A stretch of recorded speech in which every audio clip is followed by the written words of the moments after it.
Hello दोस्तों, कैसे हैं आप सभी। स्वागत है आपका आपके अपने YouTube channel RK academy and coaching centre में। तो आज के वीडियो में हम पढ़ने वाले हैं हिंदी क्लास 10 के बहुत ही ज़्यादा इम्पोर्टेंट टॉपिक जिसका नाम है अनुच्छेद लेखन के बारे में। तो चलिए आज हम लोग देखते हैं अनुच्छेद लेखन को कैसे लिखा जाता है और किन किन बातों का ध्यान रखा जाता है। इस वीडियो में हम इसी बात को डिस्कस करेंगे।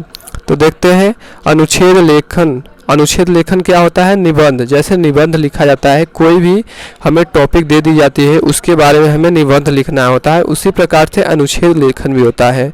तो अनुच्छेद लेखन को लघु निबंध कहा जाता है, यानी लघु यानी छोटा निबंध कहा जाता है। जिस प्रकार से हम लोग निबंध लिखते हैं किसी टॉपिक पे, उसी प्रकार उसका सारांश जो होता है उसी को अनुच्छेद लेखन कहते हैं। निबंध और अनुच्छेद लेखन में मुख्य अंतर यह है कि जहां निबंध को प्रत्येक बिंदु को अलग अलग पैराग्राफ में लिखा जाता है, वहीं अनुच्छेद लेखन को एक ही परिच्छेद में प्रस्तुत विषय को सीमित शब्दों में प्रयोग किया जाता है। देखिए, आप लोगों ने निबंध लिखा होगा और निबंध को कभी न कभी क्लास 6, 7, 8, 9 में लिखा होगा। उसी प्रकार से अनुच्छेद लिखाता है। तो जो निबंध होता है उसमें पूरी टॉपिक को लिख दिया जाता है, पर अनुच्छेद जो होता है उसके बारे में जो चीज़ें होती हैं, मेन टॉपिक होता है, उससे रिलेटेड जो चीज़ें होती हैं बहुत ही कम शब्दों में लिखा जाता है और उस बात को इतना लिखा जाता है जिससे वह सीमित हो जाए, यानी बहुत ही कम शब्दों में अटा दिया जाए, उसे कहते हैं अनुच्छेद लेखन। तो हम लोग अभी इसको देख लेते हैं, फिर उसके बाद एक निबंध को लिख कर समझेंगे कि कैसे लिखा जाता है।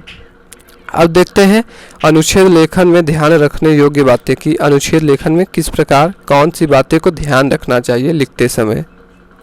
सबसे पहली बात, परीक्षा में संकेत बिंदु के अनुसार दिमाग में रूपरेखा बना लेनी चाहिए और उसी के अनुसार लिखनी चाहिए। जैसे संकेत बिंदु यानी उस जो भी हमें टॉपिक दिया जाता है उस पर कुछ संकेत बिंदु होते हैं कि इन चीज़ों के बारे में आपको लिखना है। तो उन चीज़ों को दिमाग में रखना चाहिए कि इन्हीं के जो हमें शब्द दिए गए हैं, संकेत बिंदु जो हमें दी गई है, उन्हीं के अनुसार शब्दों को लिखना है, न कि इधर उधर घटा। जैसे कंप्यूटर आता है, कंप्यूटर का संकेत बिंदु क्या हो जाएगा? कंप्यूटर के उपयोगिता, कंप्यूटर के लाभ, कंप्यूटर के हानि, ये सब होते हैं ना। तो उसी प्रकार से जो संकेत बिंदु रहेंगे तो उन्हीं के, जैसे कंप्यूटर के लाभ, ठीक है, कंप्यूटर के लाभ, ठीक है, ये हमारा एक संकेत बिंदु हो गया, कंप्यूटर के लाभ।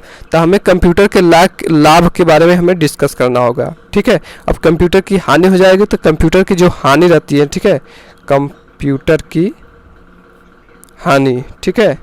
तो हमें कंप्यूटर के हानि के बारे में जो जो चीज़ें रहेंगी उसे हमें लिखना होगा। इस प्रकार से लिखना होगा, न कि हमें लाभ में हम हानि बता दें, लाभ में हम उसकी उपयोगिता बता दें कंप्यूटर की, ये सब चीज़ें नहीं होनी चाहिए, ठीक है।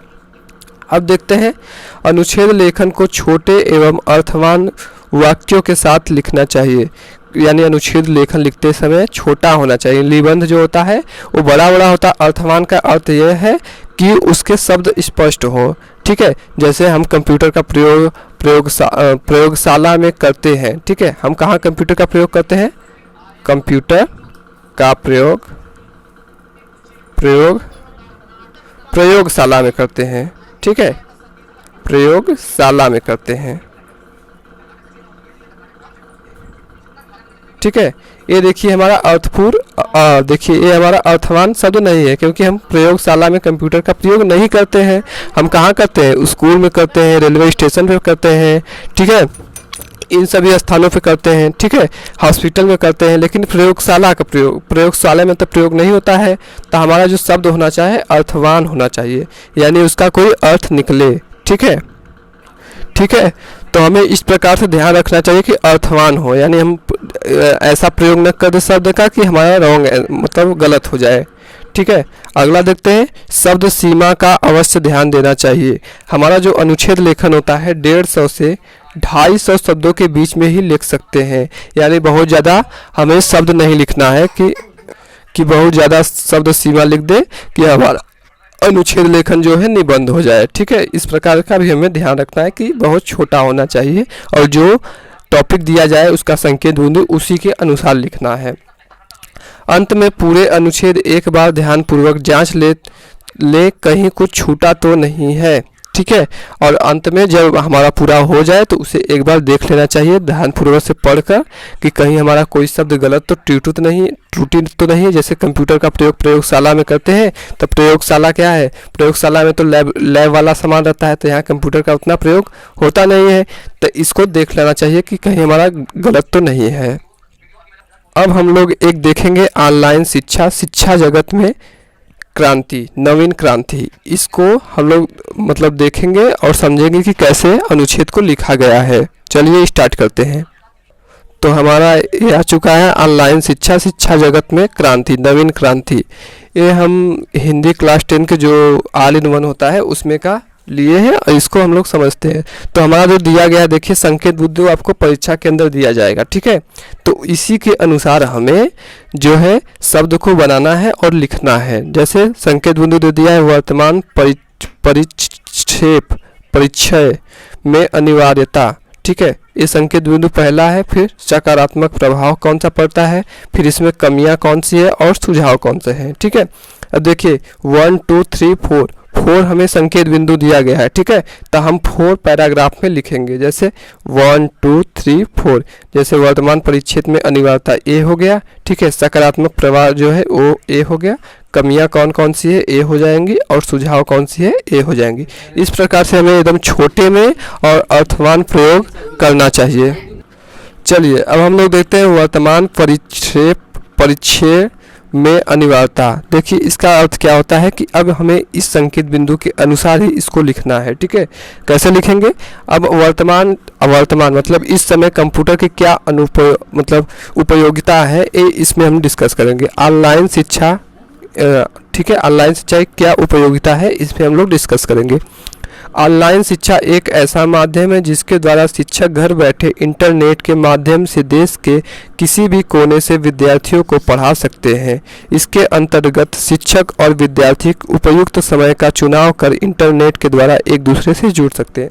जैसे हम आपको ऑनलाइन पढ़ा रहे हैं, ठीक है, तो हम इंटरनेट के ही माध्यम से जुड़े हुए हैं आपके। तो इस समय की क्या उपयोगिता है इसमें हमने डिस्कस कर लिया। अब हम लोग देखते हैं सकारात्मक प्रभाव क्या होता है। चलिए अब हम लोग देखते हैं सकारात्मक प्रभाव, यानी ऑनलाइन शिक्षा में, ठीक है, ऑनलाइन शिक्षा में इंटरनेट आ जाने से क्या क्या चीज़ें अच्छा हुई, कौन सी पॉजिटिविटी चीज़ हुई है। देखिए कुछ समय पहले तक ऑनलाइन शिक्षा उच्च शिक्षा ग्रहण करने वाले विद्यार्थियों तक ही सीमित थी, परंतु वर्तमान समय में कोरोना महामारी के दौरान लॉकडाउन के अंतर्गत सभी विद्यालय, महाविद्यालय आदि शैक्षणिक संस्थान बंद होने पर प्राथमिक शिक्षा ग्रहण करने वाले विद्यार्थी भी ऑनलाइन शिक्षा के माध्यम से शिक्षा ग्रहण करने लगे। देखिए इसका ये बहुत ही ज़्यादा बेनिफिट हुआ। तो ये जो सकारात्मक प्रभाव यानी जो बेनिफिट है उसको हमें लिख देना है, ठीक है, दूसरी पैराग्राफ में। अब हम लोग देखते हैं इसकी कमियां क्या हैं, यानी कौन कौन सी चीज़ें इससे गलत हो रही हैं, क्या क्या चीज़ें हमारी गलत हो जा रही हैं ऑनलाइन शिक्षा के आ जाने के कारण। तो अब इसके बारे में लिख देंगे जो कमी है। फिर उसके बाद सुझाव, इसमें से इस समय जो हमारा सुझाव हो जाएगा ये हम इसमें लिख देंगे चौथे पैराग्राफ में। और इस प्रकार से हम लिखकर अच्छे नंबर ला सकते हैं। तो चलिए देखते हैं इसको। ऑनलाइन शिक्षा के अंतर्गत विभिन्न ऐप जैसे जूम, गूगल आदि विभिन्न माध्यमों की सहायता से वीडियो कॉन्फ्रेंसिंग करके शिक्षक एक साथ कई विद्यार्थियों को घर बैठे शिक्षा प्रदान कर रहे हैं। देखिए ये सब जो ऐप आ गए हैं ऑनलाइन शिक्षा के अंदर, इससे शिक्षक एक स्थान पर जैसे हम बैठकर सबको पढ़ा रहे हैं, ये सब चीज़ें हो रही हैं। इसके माध्यम से विद्यार्थी विषय को भली भांति समझ रहे हैं और यदि किसी विषय से संबंधित उन्हें कोई समस्या होती है तो शिक्षक तुरंत उस समस्या का समाधान कर देते हैं। जैसे इसका आशय है कि अगर हम पढ़ा रहे हैं, अगर आपको नहीं समझ में आएगा आप तुरंत कमेंट कर देंगे और आपको अच्छे से समझ में फिर से हम उसको एक्सप्लेन कर देंगे। तो ये चीज़ें हो रही हैं। साथ ही विभिन्न विषयों से संबंधित शैक्षणिक सामग्री जैसे वर्कशीट, नोट्स आदि उपलब्ध कराकर विद्यार्थियों की जिज्ञासाओं को शांत किया जा रहा है, जिससे विद्यार्थी अपनी शिक्षा को निरंतर जारी रख सकते हैं। इसका आशय है, जैसे होता है ना, टेलीग्राम पर आप कोई लिंक भेज देंगे PDF का, उसको डाउनलोड करके आप उसको पढ़ सकते हैं विद्यार्थीगण, ठीक है। अब देखिए सुझाव क्या होता है, इसमें सुझाव क्या दिया गया है कि इससे लाभ है हानि है, ठीक है, ये सब चीज़ें इसमें डिस्कस कर देंगे। और इस प्रकार से हमारी जो है हमारा अनुच्छेद लेखन बहुत ही कम शब्दों में 150 से 250 के बीच में शब्दों में हमारा एक कंप्लीट हो जाएगा, ठीक है।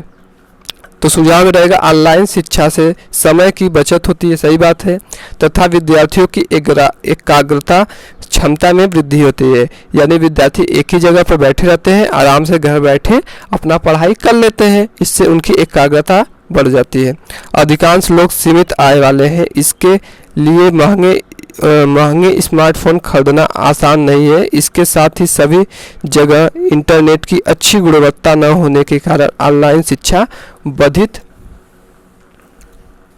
होती है। इसका आशय है कि बहुत सारे इंडिया के अंदर, भारत हमारे देश के अंदर बहुत सारे लोग ऐसे हैं, गरीब तबके के लोग हैं जो स्मार्टफोन को अफोर्ड नहीं कर पाते हैं, तो इससे उनकी शिक्षा पर असर पड़ता है। और जो अमीर बच्चे हैं वो अपना क्या करते हैं, स्मार्टफोन लेके उसमें ऑनलाइन कोर्स ले लेते हैं या यूट्यूब से अपनी पढ़ाई को सुचारू रूप से चालू करते रहते हैं।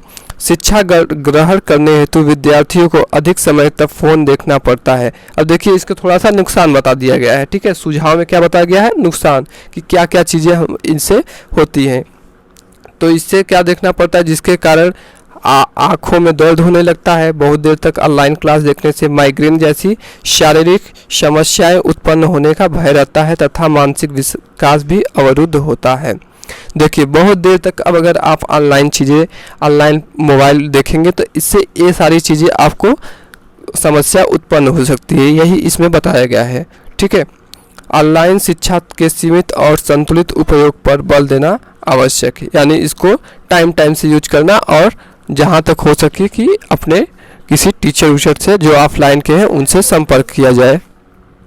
तो हमने क्या देखा कि सबसे पहले आपको वर्तमान, यानी कोई भी चीज़ दिया जाएगा तो सबसे पहले जो वर्तमान में चीज़ें घटित हो रही हैं उसको लिखना है, फिर सकारात्मक प्रभाव, यानी इससे जो चीज़ें अच्छी हो रही हैं, ठीक है, यानी क्या क्या इससे मतलब इसका बेनिफिट लिख देना है, ठीक है। इसमें पहले क्या लिखना है, बेनिफिट लिख देना है, फिर उसके बाद क्या रहेगा, कमियां, इसमें क्या क्या कमियां हैं और क्या क्या नुकसान है। फिर आगे जो सुझाव है, सुझाव में क्या रहेगा, थोड़ा नुकसान रहेगा, फिर उसके बारे में जो कंक्लूजन रहेगा कि इससे क्या चीज़ें हो रही हैं, अच्छी हो रही हैं कि गलत हो रही हैं, ये चीज़ें लिख के आपको चल जाना, आपको अच्छे मार्क्स मिल जाएंगे।